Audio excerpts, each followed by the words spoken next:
And as I told you this morning, President Obama is set to make an announcement on how he plans to tackle the issue of gun control in this country. But the question is, will it make a difference? Here's former Congresswoman Gabrielle Giffords. I pledge allegiance to the flag of the United States of America and to the republic for which it stands. A symbol, perhaps, of gun violence, because we all remember the tragic shooting that wounded Giffords. But there was also a child killed in that attack. Do you remember her name? Her name was Christina Taylor Green. She was 9 years old. She was born on 9/11, included in the book Faces of Hope, with other children born on that other tragic day. Joining me now, CNN contributors Maria Cardona and Ana Navarro, a Republican strategist. Maria is a Democratic strategist. And the reason I point these things out is because unless legislation isn't immediately introduced, as it was not after Gabrielle Giffords was shot and other people were wounded and killed that terrible day, memories fade and nothing really happens. So okay, it's great that the president's going to form these committees and he's going to have the Department of Education and Homeland Security and they're all going to talk about it, but memories fade, and if something doesn't get done fast, will it ever get done? Maria? Well, I do think that this time is a little different, Carol. I mean, in fact, even just the announcement of this committee is more action than this White House has taken after any of the other tragedies that we have seen, including Gabby Giffords. We've also seen movement from Democrats who are NRA-backed Democrats, like Mark Warner and Joe Manchin and even Harry Reid. And so I think that we really are at a tipping point where this specific tragedy, because unfortunately it did involve 20 of our most vulnerable, innocent angels, children, I think is something that the public has just had it with. And so while I think it's good that the president did announce this committee, I do think that actual legislation needs to come out of it. Well, let's talk about actual legislation, Anna. I mean, do you believe actual legislation will be introduced, and can it actually pass, even if it is? I absolutely believe that Senator Feinstein is going to go through with her word and introduce legislation the first of the year, that it's going to be the first legislation that gets introduced.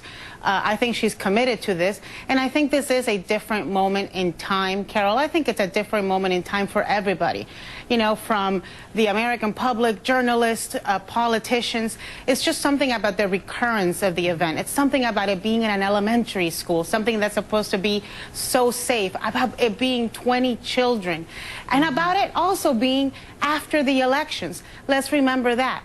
People have, you know, yes, this is about policy, but it's also about politics. Let's be realistic here.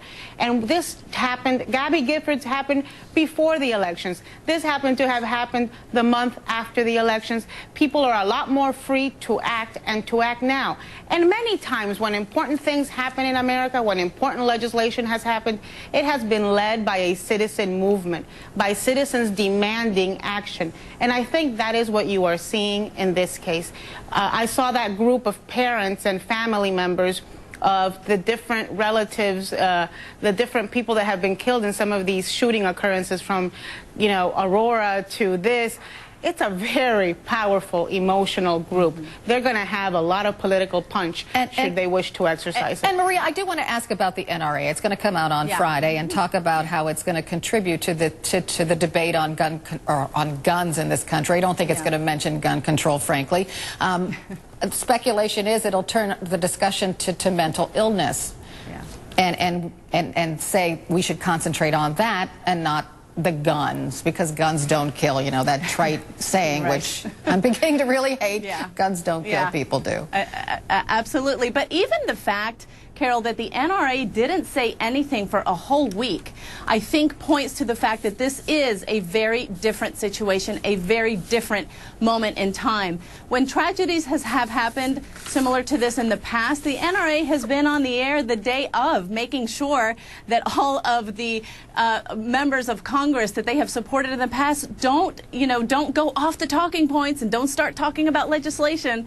This is very different now. I think the two things that absolutely should be talked about in terms of immediate action is the ban on assault weapons and, frankly, closing the gun show loophole, which, as you know, Carol, gives the ability for 40% of gun sales to happen without a background check. So, yes, mental health needs to be a part of this conversation, but we need to figure out how to keep these guns out of the hands of killers.